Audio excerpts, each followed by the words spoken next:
लेकिन बदकिस्मती से ओआईसी के एजेंडे में मसला कश्मीर शामिल नहीं है। तो क्या ये हमारी नाकाम खारजा पॉलिसी है या फिर ये मामला कुछ और है कि उन्होंने पाकिस्तान को आइसोलेट करके रख दिया दुनिया में। और एक बात मत भूलें कि भारत वो वाला भारत नहीं है। उसकी वजह यह है कि मुआशी तौर पर वो इतना ग्रो कर चुके हैं। सुषमा स्वराज को ओआईसी ने अपने मेहमान के तौर पर वेलकम। बदकिस्मती से ओआईसी के एजेंडे में मसला कश्मीर शामिल नहीं है। तो क्या ये हमारी नाकाम खारजा पॉलिसी है या फिर ये मामला कुछ और है, इस पर भी हम बात करेंगे। लेकिन आगे चलकर आपको ये भी बताएंगे कि दफ्तर खारजा की जानिब से भी एक मौक़िफ़ सामने आया है कि क्या वजह है कश्मीर का एजेंडा इस इजलास का हिस्सा नहीं है। ओआईसी के इजलास के हवाले से जिसमें वज़ीर खारजा की शिरकत के हवाले से इजलास जो है वो रखा गया है। और लेकिन इसमें अगर हम बात करें कश्मीर मामले के हवाले से, कश्मीर कॉज के हवाले से, तो वो इस एजेंडे का हिस्सा नहीं है। साथ ही साथ मैं आपको ये भी बताते चलूं कि भारत ने मकबूजा कश्मीर की खुसूसी हैसियत जब खत्म की तब से लेके अब तक पाकिस्तान ओआईसी के वज़ीर खारजा का इजलास बुलाने का मुतालबा करता रहा है। लेकिन पाकिस्तान को कोविड-19 का बहाना बनाकर इस मामले पर इजलास अभी तक टेबल नहीं किया गया, इजलास ताहाल तलब नहीं किया। लेकिन ये जो आज अब इजलास होने जा रहा है, जुम्मे को रोज ही जो इजलास होने जा रहा है, जिसमें वज़ीर खारजा शाह महमूद कुरैशी साहब शिरकत इख्तियार करने जा रहे हैं, उसमें भी कश्मीर इसका हिस्सा नहीं है। इफ्तिखार अहमद साहब, अभी गुज़िश्ता रोज ही प्राइम मिनिस्टर साहब कह रहे थे कि हमारी खारजा पॉलिसी बहुत बेहतरीन है और हमारी खारजा पॉलिसी जो बड़े बेहतर अंदाज में काम कर रही है। पाकिस्तान के इस इजलास में शिरकत करना, कश्मीर का इस इजलास का एजेंडा ना होना, ये क्या हमें क्वेश्चन मार्क नहीं दे रहा हमारी इस मामले पर जो तन्हाई है उसकी वजह क्या है?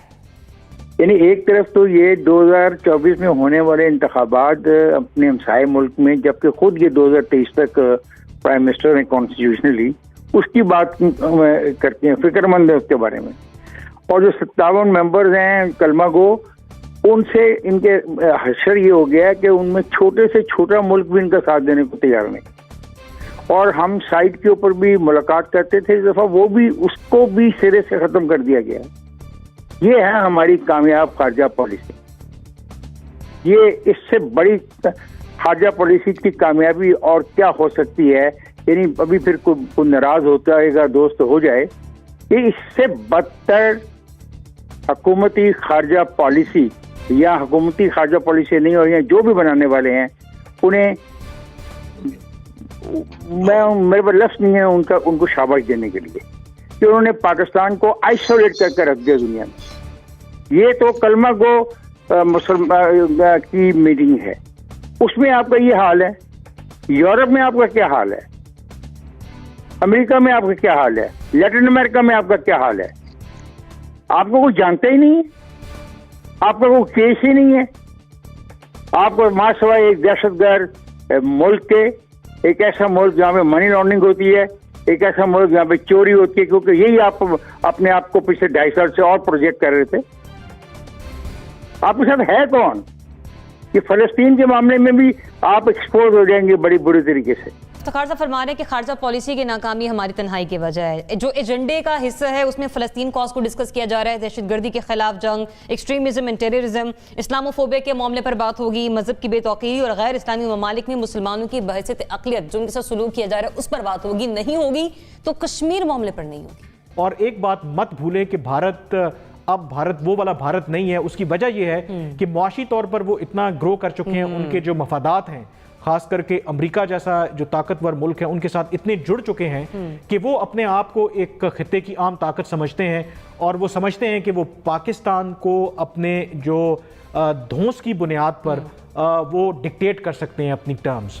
क्या कश्मीर का हमारे हक में फैसला हुआ तो हमें इस खाम ख्याली से निकल आना चाहिए कि ओआईसी के ऊपर हम जो रोना रोते रहते हैं, जो हमारा पहले भी इख्तलाफ रहा, ये जो नाइजर में मीटिंग हो रही है, जी, ये एग्जैक्टली मीटिंग हम सऊदी अरब से बहुत अरसे से उनकी इल्तिजा कर रहे थे कि ये मीटिंग आप अगले साल ले जाएं और इस मीटिंग को इस्लामाबाद में करवा लें और कश्मीर के ऊपर बात करवाएं।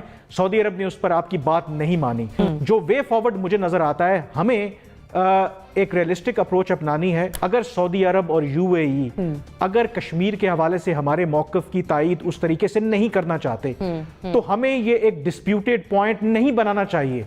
हमारे ताल्लुकात की और भी नौयत है। अपने आप हालात देखें, सऊदी अरब और यूएई आपकी फाइनेंशियल लाइफलाइन है।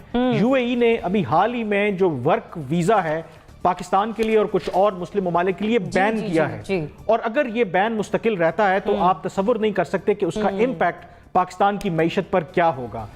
अनिका, ये जिस अलायंस का जिक्र किया जनरल साहब ने अभी यहाँ पर, उसको सुनने के बाद और समझने के बाद तो ये और भी हालात मुश्किल लगते हैं कि मुस्लिम उम्मा कश्मीर कॉज के हवाले से कोई बात करेगी और हम ओआईसी से फिर क्या एक्सपेक्टेशंस रखें यहाँ पे?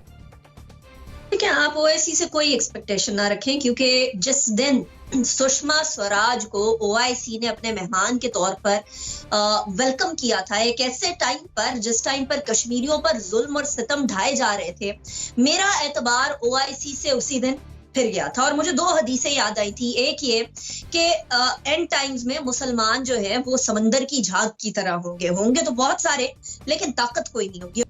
आप देखिए अरब ममालिक को, मिडिल ईस्टर्न ममालिक को, तो बहुत सारे ममालिक इंडिया और इजराइल से हाथ मिला चुके हैं।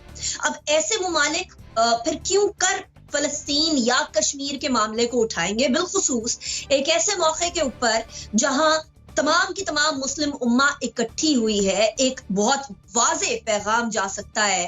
अगर कश्मीर के ऊपर बात की जाए तो कश्मीर इस प्लेटफॉर्म से अगर आवाज बुलंद हो तो पूरी दुनिया में एटलीस्ट एक एलामिया की सूरत में जाएगी जरूर। और भारत का इन ममालिक से बहुत ज्यादा इकोनॉमिक इंटरेस्ट टाइड है। जिस तरह पहले भी कहा कि जिस दिन सुषमा स्वराज को बुलाया गया था वो पाकिस्तान के लिए एक इंसल्टिंग मोमेंट था। अब डिसाइड ये करना है कि क्या पाकिस्तान इस ओआईसी इजलास को एज इज तस्लीम करेगा, वहां शाह महमूद कुरैशी साहब किस तरीके से अपना मौकफ बयान करेंगे, जाएंगे नहीं जाएंगे।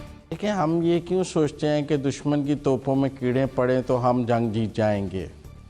हमने तो जंग अपने जोरे बाजू पे जीतनी है या दुश्मन की तोपों में कीड़े डाल के जीतनी है।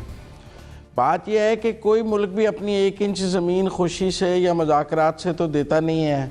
और अगर कोई लोग हमें ये सबक पढ़ाने की कोशिश करते हैं कि हम कश्मीर मुज़ाकरात से ले लेंगे, तो मुझे तो समझ नहीं आती है कि कोई मुल्क अपनी 1 इंच ज़मीन भी मुज़ाकरात से दे देगा और कहेगा कि आप ले जाएं। और ये कैसे मुज़ाकरात होंगे कि भारत मुज़ाकरात से कश्मीर जो है वहाँ रेफरेंडम करा देगा या दे देगा।